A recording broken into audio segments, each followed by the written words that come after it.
Hari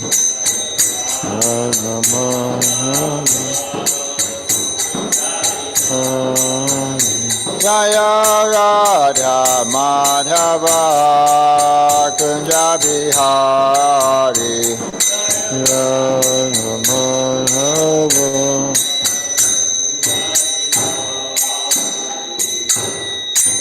Om Namah Bhagavate Vasudevaya Namo Bhagavate Vasudevaya Om Namah Bhagavate Vasudevaya Om Namah Bhagavate Vasudevaya Om Namo Bhagavate Vasudevaya. So we're reading Srimad Bhagavatam, 2nd canto, 1st chapter, text 13.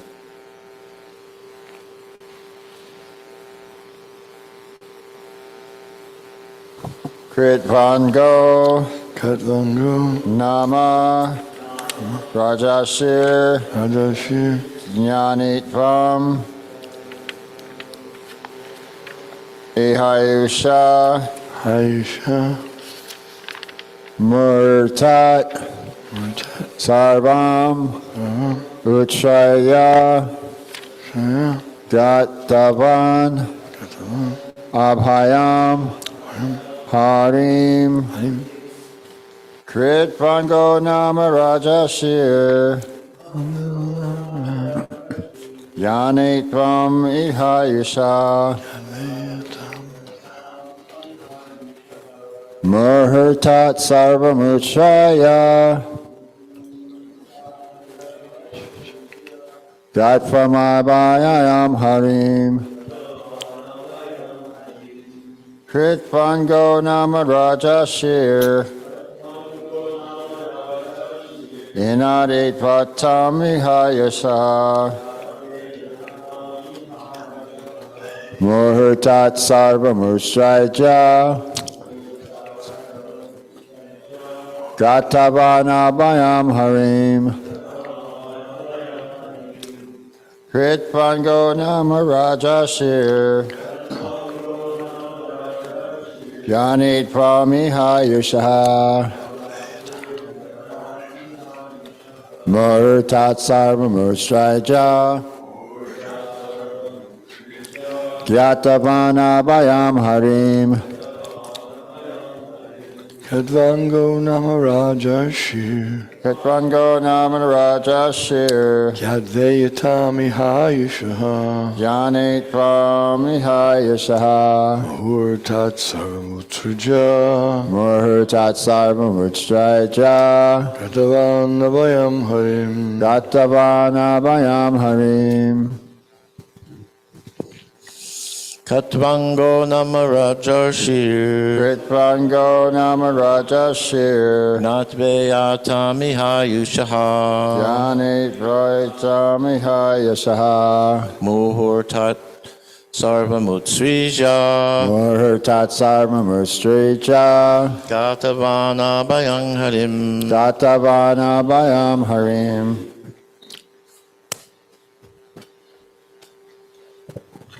Kritvango Nama Rajashir Yatveyatam Ihayushaha Yanitvam Ihayushaha Muhurtat Sarvamutsrija Gatavanabayam Harim Kritvango Nama Rajashir Yatveyatam Ihayushaha Yanitvam Ihayusha Muhurtat Sarvamutsrija Gatavanabayam Harim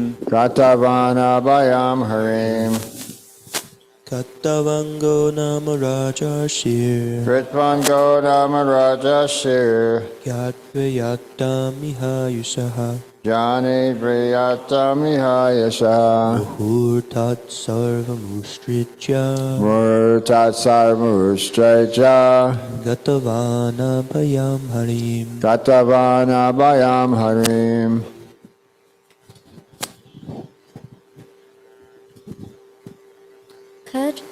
Kad Katvango Namarajarshir Kritvango Namarajashir Yatveyatami Yaditvayatamihayasha Muhurtat Sarva Utstrija Murtat Sarvamustraja Gatavana Bayam Harim Katavana Bayam Harim Kadvango Namarajarshir Kritvango Namarajashir Gyatveyatanam Ahuyusha Yaditvayatamihayasha Muhurtat Sarvam Utsrija Murtat Sarvamustrija Katavam Abhayam Harim Gatavama Bayam Harim Katvango Namarajarshir Kritvango Namarajashir Yatveyatami Ushaha Yani Ritamihayasha Muhurtat Sarvam Utrija Murtat Sarvamustraja Katavana Bayam Harim Gatavana Bayam Harim Katvango Namarajashir Katvango Namarajashir Yatveyatam Ihayushaha Yani Ritamihayasha Muhurtat Sarvamutrija Murtat Sarvamustraja Katavana Bhayam Harim Gatavana Bayam Harim Advango Namarajarshir Kritvango Namarajashir Yatveyatami Hayashaha Yani Ritamihayasha Muhurtat Sarvam Utsrija Murtat Sarvamustraja Gatavana Bayam Harim. Gatavana Bayam Harim. So it's everyone chanting. Anyone would like to chant online? Josh, would you like to try to chant? Okay, so we'll read the word synonyms. Katvanga, King Katvanga. Nama, name. Rajarishi, saintly king. Yatva, by knowing. Iyatam, duration. Iha, in this world. Ayusha, of one's life. Murtat, within only a moment.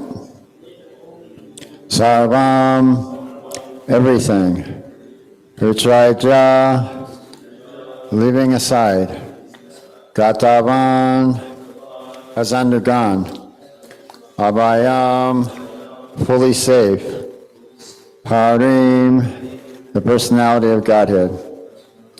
Translation and purport by His Divine Grace A.C. Bhaktivedanta Swami Srila Prabhupada.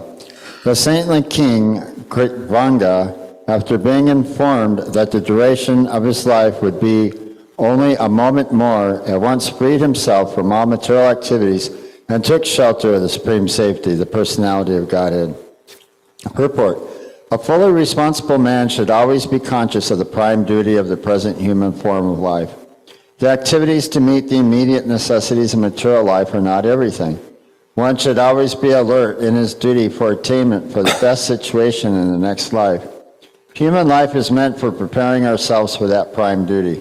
Maharaj Katvanga is mentioned herein as a saintly king, because even within the responsibility of the state management, he was not at all forgetful of the prime duty of life. Such was the case with other Rajarishi, saintly kings, like Maharaj Yudhisthira and Maharaj Parikshit. They were all exemplary personalities on account of their being alert in discharging their prime duty.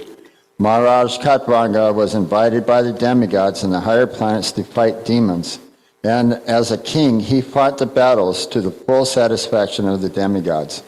The demigods, being fully satisfied with him, wanted to give him some benediction for material enjoyment. But Maharaj Katvanga, being very much alert to his prime duty, inquired from the demigods about his remaining duration of life. This means that he was not as anxious to accumulate some material benediction from the demigods as he was to prepare himself for the next life. He was informed by the demigods, however, that his life would last only a moment longer. The king at once left the heavenly kingdom, which is always full of material enjoyment of the highest standard, and coming down to this earth, he took ultimate shelter of the all-safe personality of Godhead. He was successful in his great attempt and achieved liberation. The attempt, even for a moment, by the saintly king was successful because he was always alert to his prime duty. Maharaj Parikshit was thus encouraged by the great Sukadeva Goswami, even though he had only 7 days left in his life to execute the prime duty of hearing the glories of the Lord in the form of Srimad Bhagavatam. By the will of the Lord, Maharaj Parikshit instantly met the great Sukadeva Goswami, and the great treasure of spiritual success left by him is nicely mentioned in the Srimad Bhagavatam. So this is a really nice verse. There was some articles that I looked up about Maharaj Kritbanga, and there was quite a few. And so there was an article by, what's his name, Vishwa, he's the kirtan leader in Silicon Valley. Yeah, Vishesh.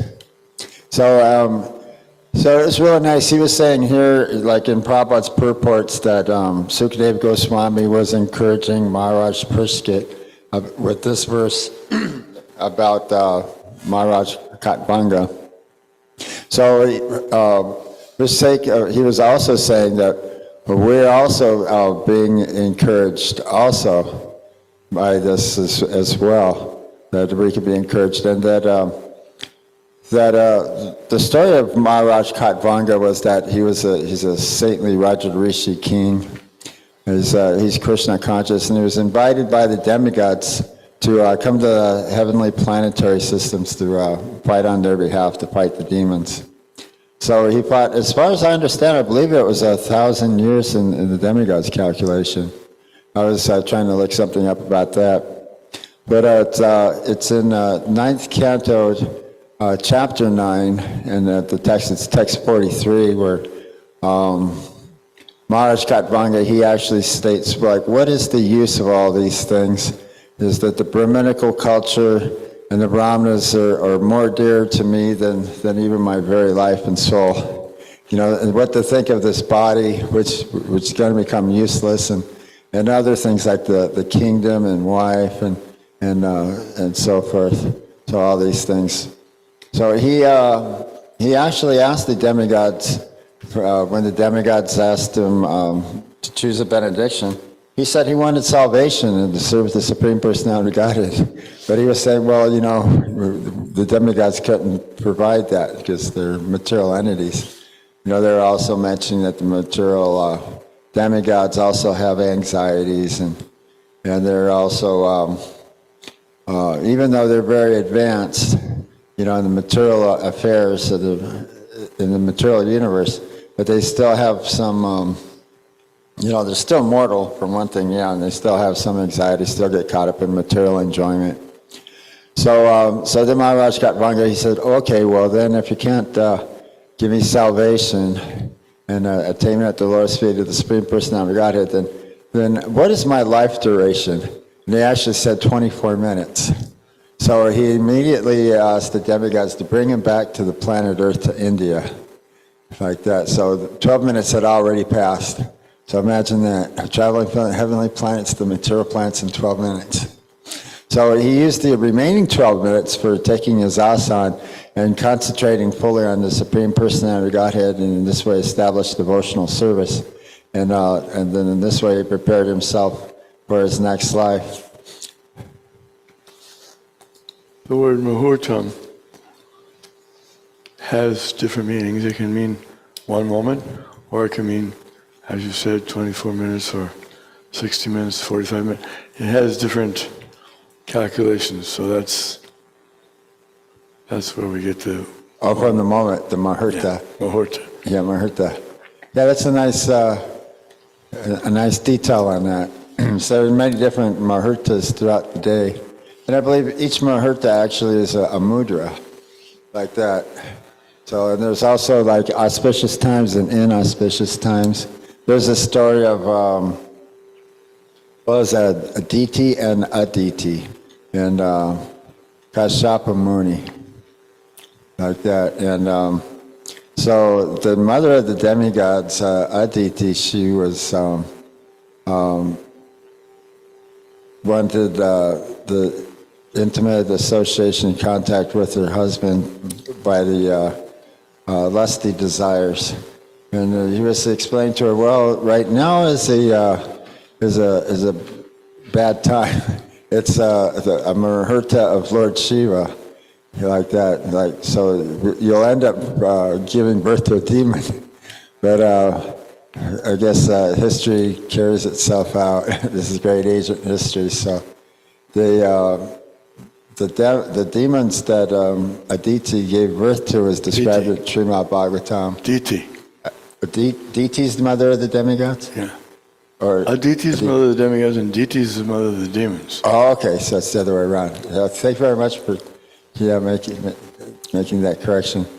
So the sons of Diti, they were described, they immediately assumed large, fierce, strong forms, and there was thunderbolts, and they took their weapons, and they were invincible, like that, and the thunder and lightning and rain, and so there's all this phenomena going on with them, So she was like actually really very pleased to have such powerful children. So we know the story we heard about Lord Vraha. Lord Vraha killed Hiranyaksha and had a great fight, and Hiranyakashipu was killed by Lord Nrsimhadev. So they're actually Jai and Vijay, as the Lord's devotees, assuming the form of demons in the material world to assist the Lord in his pastimes and fighting.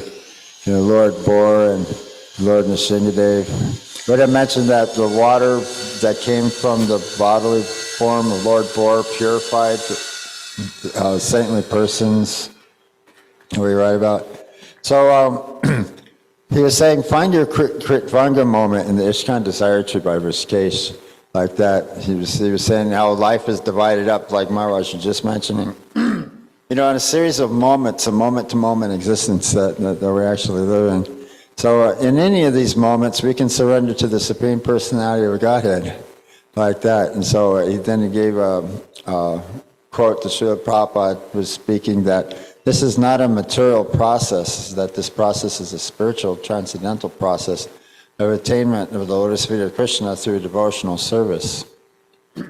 And so that's actually our prime duty of life, is to engage in the devotional service of the Supreme Lord at each and every moment, like that, and be fully surrendered. That anything can happen at any moment. Maharaj Prishket, he has 7 days, so this is the best sacrifice for him to perform, is to hear about the Supreme Personality of Godhead. So that's what Prabhupada was saying, that Sukadeva Goswami, he was a qualified chanter, and Maharaj Prishket, he was a qualified hearer. And he said, and in order to hear, one must first concentrate the mind. So like that. So we concentrate our mind, kick everything else out, just listen. He said, if you're thinking about some business, or I think maybe I'll go to sleep. And he said, that's not hearing. But real hearing, and then act upon that information. Like when you hear something, then that's how we get our realization and act on that specific platform of what we've heard, in terms of what we've heard from our spiritual master. That like that, we pray every morning that may my heart be purified by the words emanating from your lotus mouth. So that's the proper procedures to hear from the acharya, or from the holy person. So Maharaj Prishket, he's a great Raja Rishi, great saintly king, and he's served from a great authority, Srila Sukadeva Goswami. So that's the process, by hearing Shruti. Shruti is by hearing, so that's is to hear and then chant. It's like hearing, chanting, what is it? Hearing, chanting, Shravanam, Kirtanam, Vishnu Smaranam, like that. Yeah, Archana Vandhanam, the 12 processes of devotional service. Hearing is foremost. Hearing, chanting, remembering, engaging in the Lord's devotional service, offering everything to the Lord, surrendering oneself fully, like that. And then Prabhupada gives there's the examples. Maharaj Ambrish used his legs for walking to the temple, and he used his taste, a sense of taste for tasting the tulasi offered to the lotus feet of the Lord, and his eyes and seeing the deity, like that. And there's verses, it's like, what are the use of the eyes if they don't see the Supreme Personality of Godhead? Useless as the eyes on the plumes of peacocks. Or what is the use of the breathing of a dead body? Do not the bellows, they also breathe? You know what the bellows are? The big umbrella blows the air on the fire. And then what's the use of a crown on a king's head if he does not bow down to the lotus feet of the Supreme Personality of Godhead? Like that. So this is what Maharaj Gatvanga, he's thinking like that too. He's thinking that, what's the use of all these things? The Brahminical culture and the Brahmanas, they're actually our life and soul.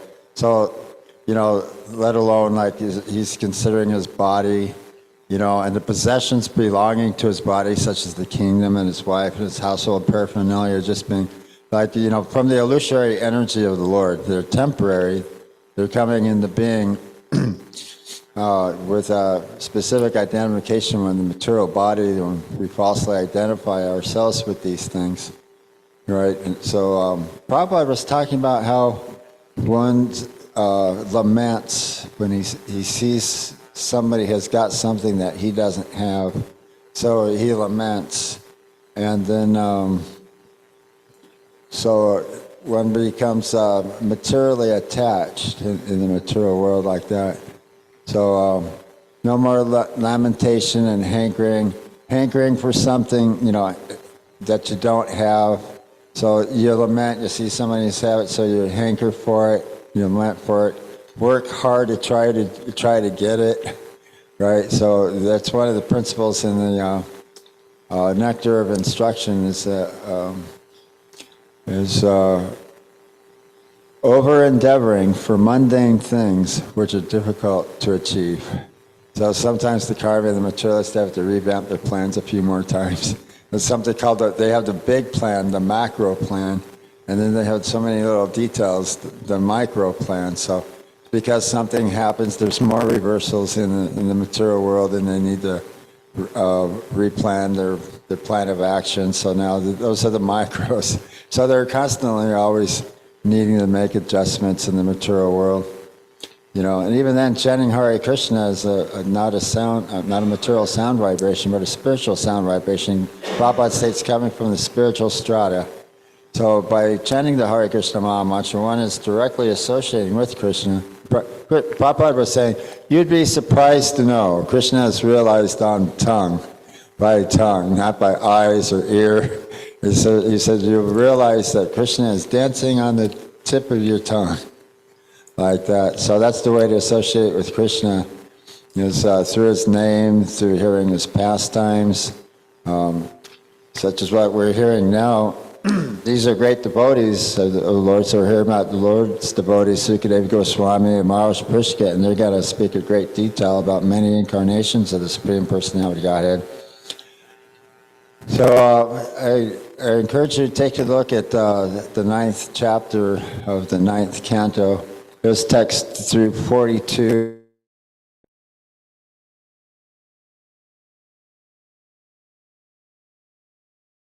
And,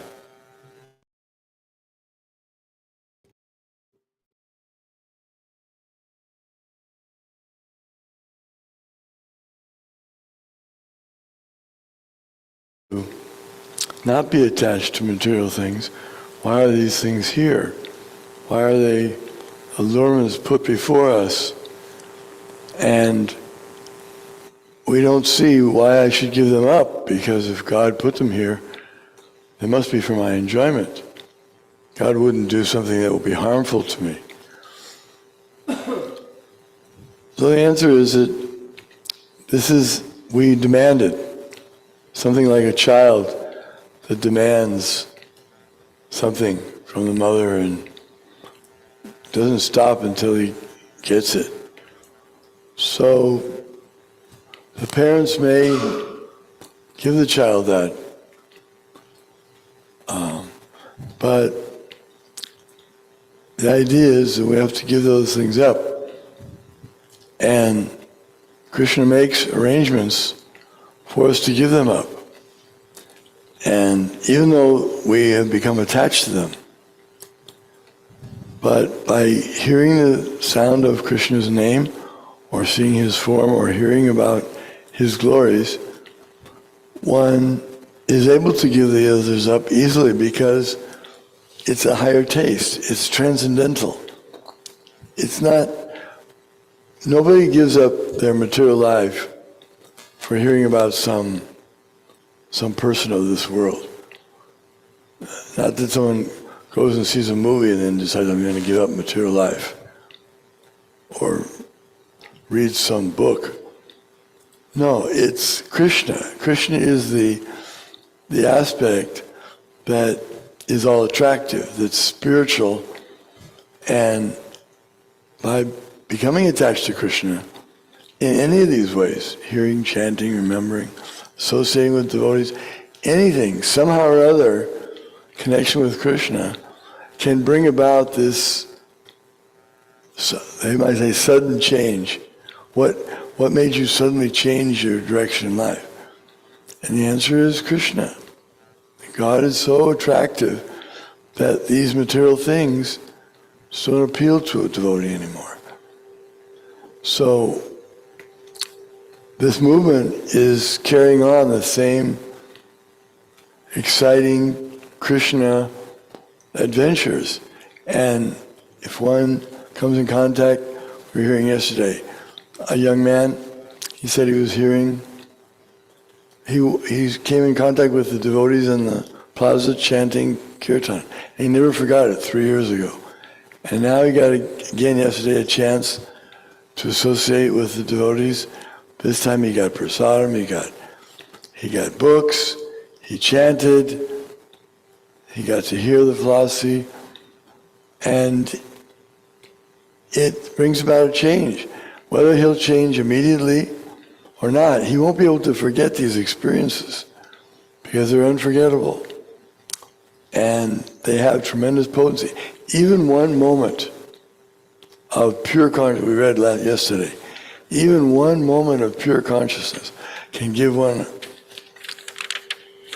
one a start in searching after his supreme interest. So even if it's a short moment, I just hear the kirtan for a moment, just if I read a little bit, Prabhupada said, one line, one word, these books have the potency to deliver one from the material world. Yeah, thank you very much for that. Yeah, that's used to say in the Sankirtan classes that just one word or just one line would be enough to purify them. You know, so we were being encouraged to give them the book, put the book in their hands. They become benefited by holding the book and seeing the book like that. And that's so potent that even, just one word or one line can benefit them. Prabhupada was stating that these books will be the spiritual references for 10,000 years, like that. So there's lots of reference. So, and not only that, but even the university scholars in theology and in Indian philosophy, is that they have given comments and highly praised Srila Prabhupada for his authoritative translations and purports of the Srimad Bhagavatam and the Bhagavad Gita and the Sri Chaitanya Charitamrita, that in his books they specifically express, without any deviation or any watering of the philosophy, the conclusions of the previous acharyas. And this process, it works. It works by process of devotional service, which is not a material activity, by hearing about Krishna. So that's the really charming thing about it. Krishna's activities are all wonderful and pleasing to hear. So just simply by hearing these nice narrations, that we become more and more attached and attracted to Krishna. You know, hearing about Krishna's place. Prabhupada's mentioned this lots of times, where Prabhupada was stating that you know, if you want to go to California, so you hear about that place, California. So he was saying one of this person's, his last name was Cohen, Bob Cohen, or he was going to New York, from New York to California. So he says, so Mr. Cohen, he's gone to California. He said he will write. So when he receives the letter, I'll read the letter and hear about how nice it is in California, how sunny it is. But if you hear about the Kalpavriksha and the Sarabis and the